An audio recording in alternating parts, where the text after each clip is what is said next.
हमारी कहानी धमाकेदार सीन से नहीं बल्कि एक फ्लैट लाइन से शुरू होती है। याद है लास्ट सीजन न्यू ब्लड का वो शॉकिंग मोमेंट जब हैरिसन ने जो डेक्स्टर का अपना बेटा है उसके सीने में गोली मार दी थी। लेकिन गेस करो क्या, हमारा डेक्स्टर बच गया। ये 10 हफ्ते बाद की कहानी है जहाँ डेक्स्टर होश में आता है, कोमा से जागता हुआ, बस एक धागे से जिंदगी से जुड़ा हुआ। वो एक क्लिनिक के आईसीयू में पड़ा है, मॉनिटर से जुड़ा हुआ। लेकिन भाई रिकवरी पीसफुल बिल्कुल नहीं है। वो जैसे ही होश में आता है उसका दिमाग उसे एकदम से हैलुसिनेशंस में ले जाता है। और भाई ये हैलुसिनेशंस कोई प्यारे सपने नहीं होते। सबसे पहले उसे दिखता है ट्रिनिटी किलर आर्थर मिचेल। यार ये बंदा तो लिटरली डेक्स्टर की दुनिया हिला गया था। और जब जॉन लिथगो वापस स्क्रीन पे आता है इवन एज अ हैलुसिनेशन तो कांप जाता है इंसान। ट्रिनिटी उससे बोलता है कि तू इसलिए मरने वाला था क्योंकि तू सब कुछ चाहता था, फैमिली भी और अपना डार्क पैसेंजर भी। ट्रिनिटी उसे याद दिलाता है कि उसकी बीवी रीटा उसकी वजह से मरी और हैरिसन अपनी माँ के खून में बैठा रह गया, वैसे ही जैसे कभी छोटा डेक्स्टर था। ट्रिनिटी सार्कास्टिकली बोलता है कभी कभी जीने के लिए नरक से गुजरना पड़ता है, जो काफी डायरेक्ट था अटैक था डेक्स्टर की कंडीशन को देखते हुए। डेक्स्टर उल्टा कहता है कि रीटा का मरना ट्रिनिटी का काम था, लेकिन ट्रिनिटी उसकी बात वापस उसी पे डाल देता है कि हैरिसन आज जो भी है वो डेक्स्टर की वजह से है। ये सीन लिटरली याद दिलाता है कि डेक्स्टर ने हमेशा एक तबाही का रास्ता चुना है। उसके बाद मिगुएल प्राडो आता है, याद है ना, वो उसका पहला किल पार्टनर। मिगुएल ट्रिनिटी से थोड़ा सॉफ्ट है लेकिन उसकी बातें सीधा दिल पे लगती हैं। वो याद दिलाता है कि जब वो दोनों साथ थे तभी डेक्स्टर अपने असली रूप में जी पाया था, बिना किसी किल टेबल के। फिर मिगुएल उसे एक ग्रेवयार्ड दिखाता है जहां वो सब लोग हैं जो मर गए जब डेक्स्टर ने नॉर्मल रहने की कोशिश की थी।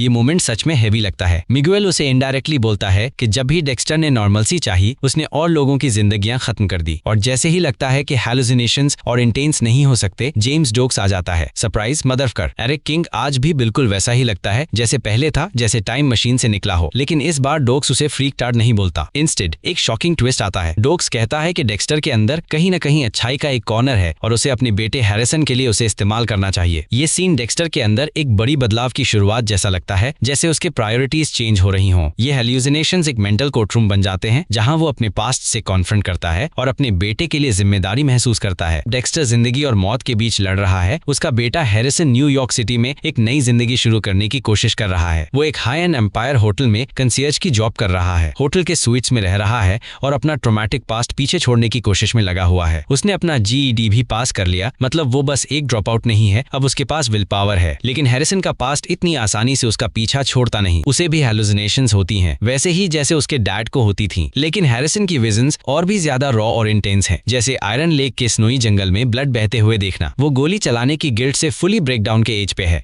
एक दिन हैरिसन की मुलाकात होटल की एक गेस्ट शोना से होती है जो किसी मेडिकल कॉन्फ्रेंस के लिए सिटी आई हुई है। बाद में वो शोना को दोबारा देखता है, लेकिन इस बार वो हेविली ड्रग्ड होती है और उसके साथ रयान फॉस्टर होता है जो एक मैरिड आदमी है। रयान एक घटिया आदमी है। वो हैरिसन को मैनिपुलेट करने की कोशिश करता है, कहता है शोना उसकी वाइफ है और उसे कुछ याद नहीं रहेगा। ये सुनते ही हैरिसन के अंदर कुछ ट्रिगर हो जाता है, जैसे कर्ट कैल्वेल के विक्टिम्स का फ्लैशबैक आ गया हो। पहले तो वो वॉक अवे करने की कोशिश करता है, अपने आप से कहता है ये मेरा प्रॉब्लम नहीं है। लेकिन जैसे ही वो रूम से आती चीखें सुनता है उसका डार्क पैसेंजर जाग जाता है। हैरिसन एकदम से रूम में घुस जाता है और रयान से कन्फ्रंट करता है। एक वायलेंट फाइट शुरू हो जाती है दोनों के बीच और फिर इनहेरिटेड डार्कनेस का एक हॉरिफाइंग डिस्प्ले होता है। हैरिसन अपना कंट्रोल खो देता है। वो टॉयलेट टैंक का लिड उठाकर रयान को मार डालता है, बार बार उसके हेड पर मारते हुए, इवन जब वो ऑलरेडी डेड होता है। इससे कहते हैं crime of passion. Shona thankfully अभी भी बेहोश होती है और शायद अभी तक कुछ नहीं समझा उसने। ये हैरिसन का पहला मर्डर होता है, लेकिन ये डेक्स्टर के कोल्ड कोड जैसा नहीं था। हैरिसन फिर पूरा क्राइम सीन साफ करता है, बड़े ही केयरफुली रयान की लाश को शावर कर्टन में लपेट देता है, जैसे बिल्कुल डेक्स्टर की स्टाइल हो। उसे एक फ्लैशबैक भी आता है जब डेक्स्टर ने उसे सिखाया था कि बॉडी को 9 हिस्सों में काटना आसान होता है डिस्पोजल के लिए, और वो वैसे ही करता है। वो लाश को होटल के किचन तक ले जाता है और वहां कट करता है। सीन इतना इंटेंस है कि स्क्रीन देखते वक्त सांसें रुक जाती हैं। वो रात के अंधेरे में काम करता है और लास्ट मोमेंट पे गार्बेज ट्रक पकड़ता है ताकि बैग्स डिस्पोज हो जाएं। लेकिन जब सब कुछ खत्म होता है तो असली इंसानी जज्बात उभर के आते हैं। वो उल्टी कर देता है। ये एकदम क्लियर कॉन्ट्रास्ट है डेक्स्टर के डिटैच्ड कोल्ड प्रिसीजन से। आयरन लेक में दूसरी तरफ डेक्स्टर फिजिकल थेरेपी से गुजर रहा होता है, धीरे धीरे अपने गन शॉट वाउंड से रिकवर करते हुए। उसके दिमाग में ये सवाल घूमता है कि वो किसी प्रिजन हॉस्पिटल में क्यों नहीं है, और फ्रैंकली हम भी यही सोच रहे हैं। तभी एंट्री होती है टेडी रीड की, जो अब आयरन लेक का एक्टिंग शेरिफ है। टेडी डेक्स्टर को एक एनवेलप देता है जो एंजेला बिशप ने भेजा होता है। वो अपनी बेटी ऑड्री के साथ टाउन छोड़ चुकी है। एनवेलप में एक फोटो है एंजेला और उसकी फ्रेंड आयरिस की, जो कर्ट कैल्वेल ने 25 साल पहले मारी थी। एंजेला के नोट में लिखा होता है, हम अब बराबर हैं, आयरन लेक से निकल जाओ। ये क्लियरली इंप्लाई करता है कि एंजेला अब डेक्स्टर को छोड़ रही है, क्योंकि उसने कर्ट को मार के जस्टिस दिया जिसको वो इतने सालों से ढूंढ रही थी। और टेडी बेचारा भोला भाला बंदा जेन्युइनली बिलीव करता है कि लोगन ने डेक्स्टर को सेल्फ डिफेंस में गोली मारी थी। उसे ये नहीं पता कि असली गोली तो हैरिसन ने चलाई थी। वो तो डेक्स्टर से ये भी पूछता है कि क्या वो एंजेला के अगेंस्ट चार्जेस फाइल करना चाहता है, लेकिन डेक्स्टर मना कर देता है। क्या बात है, ऐसा लगता है जैसे डेक्स्टर का लक फुल ऑन मोड में है, ऑलमोस्ट टू स्मूथ, राइट? इस बीच क्लिनिक में एक और बड़ी एंट्री होती है एंजल बटिस्ता की, डेक्स्टर का ओल्ड दोस्त और मियामी मेट्रो का कलीग। डेक्स्टर पहले तो सोचता है कि ये भी कोई हैलुसिनेशन है,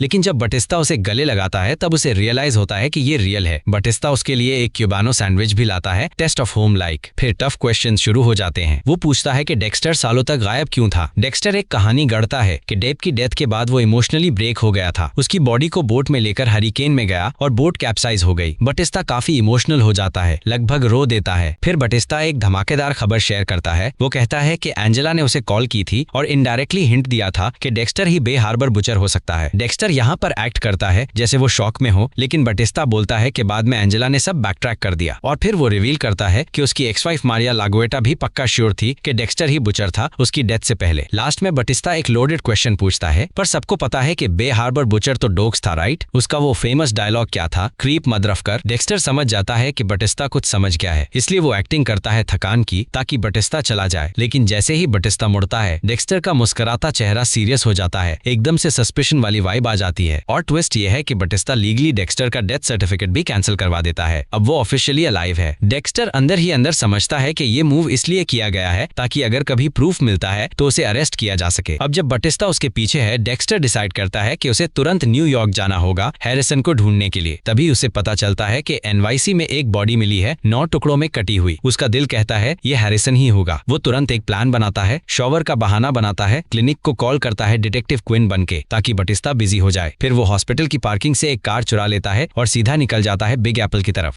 न्यूयॉर्क सिटी पहुंचता है, जो कि आयरन लेक की क्वाइट वाइब से एकदम अलग है। सिटी में आते ही उसका एक टो ट्रक ड्राइवर से पंगा हो जाता है जो उसकी कार ले जाता है। फिर वो एक और कार में चढ़ जाता है जिसे ब्लेसिंग कामारा नाम का बंदा चला रहा है। ब्लेसिंग बड़ा ही फ्रेंडली और हेल्पफुल इंसान है। वो डेक्स्टर को बताता है कि सिटी में एक नया serial killer ride share drivers को मार रहा है और विक्टिम्स के सर काट देता है। और सबसे बड़ी बात, उसे लोग द डार्क पैसेंजर कह रहे हैं। ओ भाई, व्हाट अ नर्व। डेक्स्टर ने कभी सोचा भी नहीं होगा कि अपने ऑल्टर ईगो का नाम किसी और को ट्रेडमार्क करना पड़ेगा। ये नया किलर जो डेक्स्टर के नजदीक एक इम्पोस्टर है, तुरंत ही उसका ऑब्सेशन बन जाता है। डेक्स्टर को क्यूरियोसिटी भी होती है और थोड़ा इंसल्ट भी फील होता है, तो वो डिसाइड करता है कि उसे खुद कार ड्राइवर बनना पड़ेगा ताकि उस इम्पोस्टर को ढूंढ सके और अपना असली नाम वापस ले सके। ब्लेसिंग इतना अच्छा बंदा होता है कि उसे एक पार्टी पे भी बुला लेता है जहां उसका दोस्त चीक आता है जो इस डार्क पैसेंजर से बच गया था। इसी बीच हमें मिलती है चार्ली, एक मिस्टीरियस और बैडास औरत जो एक बिलियनियर के लिए काम कर रही है जिसका नाम है लियोन प्रा। और हाँ, पीटर डिंकलेज उसका रोल प्ले कर रहा है, लेकिन अभी तक स्क्रीन पे नहीं आया। Charlie clearly pro level agent है। वो रोनाल्ड श्मिट नाम के एक सीरियल किलर के अपार्टमेंट में घुस जाती है, वो भी हाईटेक गियर के साथ। वो कैमरास चेक करती है और फिर उसका ट्रॉफी केस मिलता है, विक्टिम्स के ड्राइवर लाइसेंसेस, सब पे खून लगा हुआ। चार्ली का मिशन क्लियर है, इस साइको किलर से अपना कनेक्शन तोड़ना, और वो उसके लिए एक इन्विटेशन छोड़ जाती है जो या तो लास्ट वार्निंग है या कोई और भी डेंजरस प्लान की शुरुआत।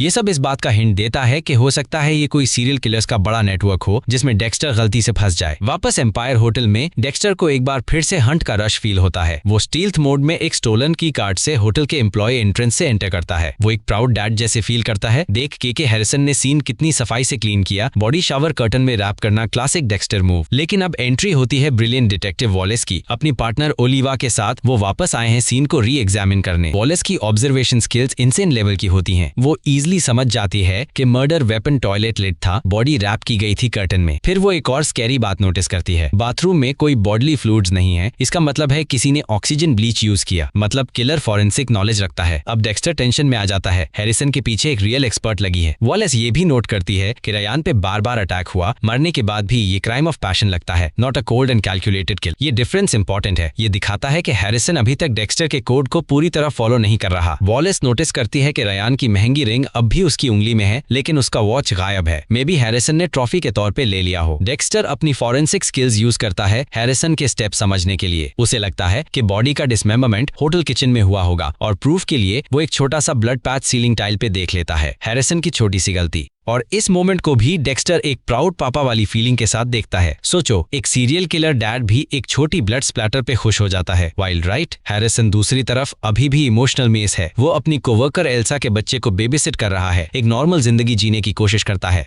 लेकिन नाइटमेयर्स उसे छोड़ते ही नहीं है। उसे अब भी अपने फादर को गोली मारने का गिल्ट है और रयान को मारने का भी। डिस्ट्रैक्शन के लिए वो और उसका एक और कोवर्कर लांस गेस्ट की स्पोर्ट्स कार लेकर जॉयराइड पे निकल जाते हैं और रोड पे जाते जाते हैरिसन को लगता है कि उसने अपने डैड को देखा, लेकिन वो उसे हेलुसिनेशन समझ के इग्नोर कर देता है। उसे नहीं पता कि वो वाकई डेक्स्टर ही होता है। अब बात करते हैं पार्टी की, जहां डेक्स्टर ब्लेसिंग की पार्टी में जाता है, जहां उसका मकसद डार्क पैसेंजर वाले इंपोस्टर के बारे में इन्फो लेना है। वहां वो चीक से मिलता है, जो एक ऐसे ही अटैक से बचा है। चीक कंफर्म करता है कि अटैकर एक व्हाइट मेल है, उम्र और साइज में डेक्स्टर के आसपास। चीक उसे अपनी कार का डैश कैम फुटेज भी दिखाता है और फुटेज में सब क्लियर होता है। किलर का चेहरा किसी ने इंफ्रारेड एलईडी हुडी से छुपा रखा है, जिससे वो कैमरा में दिखाई नहीं देता। लेकिन डेक्स्टर एक छोटी सी डिटेल पकड़ लेता है। किलर के बैकपैक पे ब्रिज डेटा नेटवर्क का लोगो होता है, जो एक साइबर सिक्योरिटी कंपनी है, और ये इस केस में डेक्स्टर का नया लीड बन जाता है। ब्लेसिंग डेक्स्टर को सजेशन देता है कि वो उसके नीचे वाले अपार्टमेंट में शिफ्ट हो जाए, एक रेंटल फ्लैट फ्री है। डेक्स्टर थोड़ा हेजिटेंट होता है क्योंकि ब्लेसिंग और उसकी फैमिली बहुत क्लोज हैं, बट हैरी उसे पुश करता है कि एड्रेस जरूरी है अगर हैरिसन के करीब रहना है। डेक्स्टर एग्री करता है और वो नया अपार्टमेंट उसे थोड़ा किल रूम जैसा फील देता है। Familiar, disturbing comfort. Bridge data network लोगों के बेस पे डेक्स्टर रोनाल्ड श्मिट को ट्रेस करता है, वही इंपोस्टर किलर। वो रिसर्च करता है और उसे समझ आता है कि रोनाल्ड के बारे में इंटरनेट पे कुछ भी नहीं है, टोटल घोस्ट है, टारगेट करने के लिए परफेक्ट, लेकिन मुश्किल भी। डेक्स्टर उसका पीछा करना शुरू करता है, मोस्टली रात के टाइम। वो उसकी ब्लरी फोटो से कंफर्म करता है कि ये वही बंदा है। इंफ्रारेड हुडी ट्रिक मैच हो जाती है और अब चेस शुरू हो चुकी है। डेक्स्टर उसे तब फॉलो करता है जब वो एक नए उड़कार ड्राइवर को किल करने जा रहा है। डेक्स्टर अभी फुली रिकवर नहीं हुआ होता, लेकिन फिर भी वो इंटरवीन करता है और ड्राइवर की जान बचा लेता है। श्मिट भाग जाता है सबवे के थ्रू। हैरी उससे सवाल करता है कि तूने रिस्क क्यों लिया किसी को बचाने के लिए, जब तू उसे मार सकता था। डेक्स्टर एक इंट्रोस्पेक्टिव मोमेंट में कहता है कि उसे खुद नहीं पता कि कब से उसे दूसरों की परवाह होने लगी है, बस अब होने लगी है। क्या डेक्स्टर का दिल बदल रहा है? शायद, लेकिन ज्यादा नहीं, क्योंकि उसका किल टेबल अब भी रोनाल्ड के लिए रेडी है। इसी बीच हैरिसन एनकाउंटर करता है डिटेक्टिव वॉलेस और ओलिवा से होटल के अंदर। उसकी नर्वस बॉडी लैंग्वेज उसे सस्पिशियस बना देती है और वॉलेस उससे फॉर्मली बात करने के लिए कहती है। अब सब कुछ सेट हो रहा है एक फाइनल शोडाउन के लिए, जहां डेक्स्टर अपने नए टारगेट का पीछा कर रहा है। हैरिसन अपने ही डार्क पैसेंजर से हॉन्टेड है और बटिस्ता उसका पुराना दोस्त अब उसके बिल्कुल करीब है। डेक्स्टर का यूनिवर्स और ज्यादा वाइड हो रहा है, नए थ्रिल्स, पुराने फेसेस और कॉम्प्लिकेटेड इमोशंस के साथ। अब जो आएगा वो होगा और भी ज्यादा इंटेंस। फैंस का स्क्रीन से नजर हटाना मुश्किल हो जाएगा। This ride and slowing down any time soon.